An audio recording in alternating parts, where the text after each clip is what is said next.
Hi, my name is Jennifer Hancock. I'm the founder of Humanist Learning System and author of several books, including The Bully Vaccine. And today, here's an idea. Why not use science, a science-based approach to stop bullying and harassment? Just a thought. Maybe science can help us with this. Now, there is a science. We have behavioral science. It's been around for 70 years. And we have known for decades how to get unwanted behavior to stop. And harassment is an unwanted behavior. And the thing about it is that when you try to extinguish an unwanted behavior, the behavior escalates for a little bit. It's called an extinction burst. And in harassment or bullying situations, that escalation of behavior is called retaliation. It manifests as retaliation. That's actually predicted behavior. It's not an if it's going to happen. It's going to happen. It's controllable. And once you know what's going to happen, you're prepared for it, and you can deal with it and get yourself to the point that the behavior actually stops. But if you don't know it's going to happen, it throws you completely off and you don't fix the problem.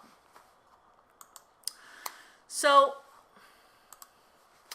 let's talk about what a science-based approach to bullying and harassment is. First, we need to talk about behavioral psychology. As I said, behavioral psychology has been around for 70 years.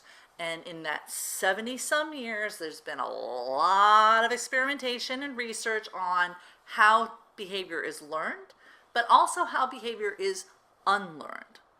And the unlearning process is called behavioral extinction. We extinguish, get rid of the behavior we don't want. And there's a protocol for that works. In fact, there's only one protocol that works. And normally, I'm a big fan of computers. You can do one thing 5 different ways. But if you want to extinguish unwanted behavior, there's only really one process that works. And if you don't do it, you won't extinguish the behavior. And that's what 70 years of behavioral research has shown us. If we are serious about stopping bullying and harassment for kids and in the workplace, we need to use the science at our disposal. We can't continue to ignore this and expect things to get better, because if you do it wrong, you make things worse. Right? This can be done, but you better know how to do it, otherwise you're probably going to fail. And we see this time and time again. It's why people think there's nothing really you can do to get it to stop. And so we manage situations instead of getting them to stop. And the reason we have such a problem with this is the actual knowledge is very, very simple. The way you get an unwanted behavior to stop is you stop rewarding it. And that's why the ignore it and it'll go away advice is so common. It's kind of sort of correct.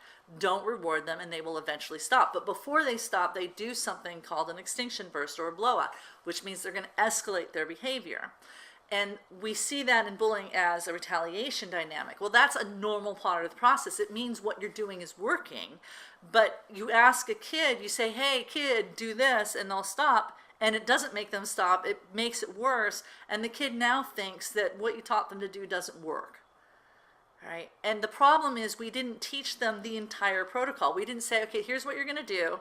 And in response to that, your bully's going to do this. And that means they didn't like what you did, so keep doing it. And after a couple of weeks, they will stop. We don't tell them that, and then we wonder why they failed. We need to stop doing that to kids. Bullying has a lifelong impact on people. And in the workplace, it's responsible for stress, absenteeism, and more, and mental health problems and increased medical problems and so forth. We need to start taking it seriously. Now, I set up my company to do this sort of training. I provide it to families for free on my website, thebullyvaccine.com, and bullyvaccineproject.com. You can get all sorts of free training for parents and kids, like how to talk to the school using the science-based approach. But for businesses, take my training. I have a free training for HR professionals on how to set up training like this. But I also provide sexual harassment training and regular harassment training for companies. Here's why. A certain number of employees are parents that have kids who are probably dealing with this at some point. If we teach the parents in the workplace, and they're required to get harassment training anyways, why not give them a training that will actually help them and teach them what they need to know so that they can actually help their kids too at the same time? Bonus, bonus, bonus. So use me for your harassment training, please. Thank you. And feel free to share this with your HR department, seriously. No one should have to tolerate this. Like I said, I've got a course, Ending Harassment in the Workplace.